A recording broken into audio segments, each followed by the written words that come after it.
Hey YouTube, I hope you guys are having a good weekend. I know I'm having a great weekend. This is the weekend that my book has released on Amazon.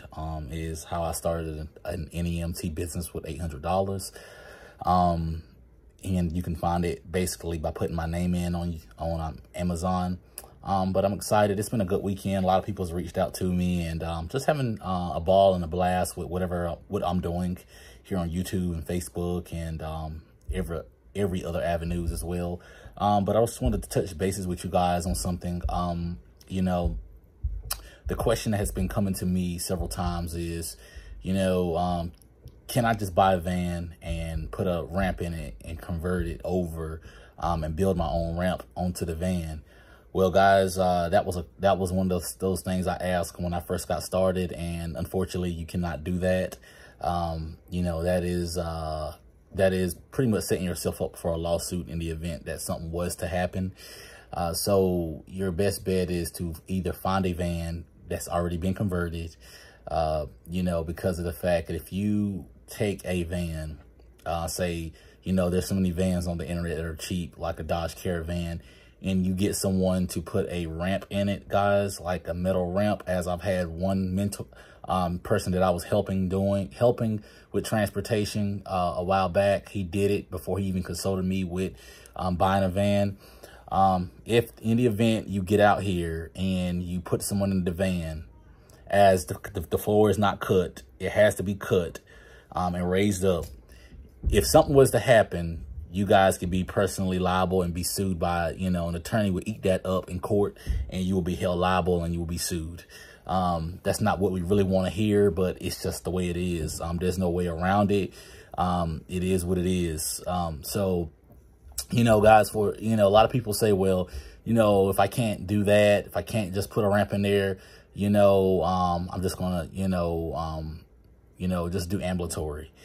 Well, the first thing I'm going to tell you is, guys, if you're going to buy a van and the van is going to be a ambulatory van, a lot of times for the price you pay for a regular van without a ramp in it, you might as well buy a van with a ramp in it, because sometimes the van that you buy may be more expensive than a van that is already equipped with a ramp.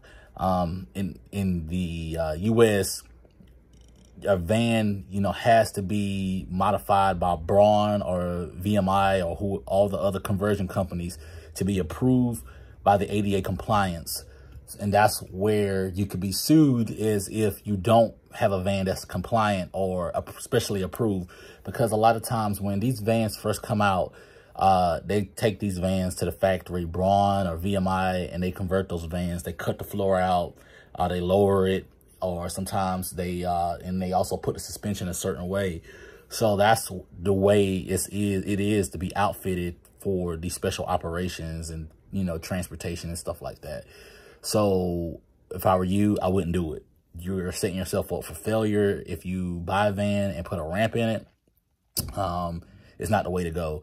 Just buy you a van. There's vans on, nice used vans for 6, 7, 8,000. Seen some for 35. I bought one for 3,000 at one point. So you just got to really look, guys. Look on Marketplace, and you can't look in the area that you are looking. If you can't find anything in the area that you live at, you have to expand your horizons and go further out. And a lot of times I get successful with going up to Florida. I bought 2 vans out of Naples and Fort Myers back in April. And 2, a lot of times you could buy a van up north for as, Philly and Delaware, places like that. But you just got to be careful going up there, because a lot of salt and rust. But if you go up there and you research and find out that the van doesn't have any salt and rust or anything, you should be good to go. But just make sure you check the undercarriage to make sure there's no salt and rust up there. But a lot of times people say, well, I'm just going to start with a minivan and work my way up. Well, the thing is, yeah, you can start and you can make money with a minivan, but it's not going to be as profitable it is with a wheelchair van. If there is a risk when it comes down to doing ambulatory transports. Ambulatory, let's just say Mr. Johnny books a trip with you for Friday, and let's just say he's sitting at his house on Wednesday, and someone comes and says, hey, how you getting to your appointment on Friday? And they're going to be like, this transport company is going to take me. Well, that person that's their next door neighbor may say, well, why don't you just save that money and pay me $20 for gas, and I'll take you to your appointment, wait on you, and bring you back. So that's a risk there when it comes down to ambulatory. The thing about, you know, with transportation, with, you know, ambulatory and wheelchair, if the person's calling you to transport, the chances of them canceling is very slim because they have to get there. Some of them in the power chairs, and some of them, you know, a lot of them have to be locked down, and a lot of them bariatric. So just take heed there, guys, and make sure that you really think this whole process out, and you know, you make sure that you are doing the right thing so that you won't be liable and have yourself tied up into any kind of litigation or anything like that, guys. Guys, I'm leaving you on this note. I hope you have a great day. Like I said, the book is out. It's a good size book. It's not long. It's just giving you the basics so that you guys won't feel overwhelmed or anything like that. You won't see a big gigantic Bible or anything, but like, oh my God, I can't do this. It's discouraging, blah, blah, blah.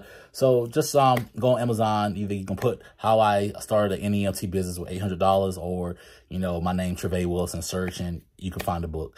Guys, have a happy Sunday. Go love on your families. And if you need anything, reach out to me. Take care.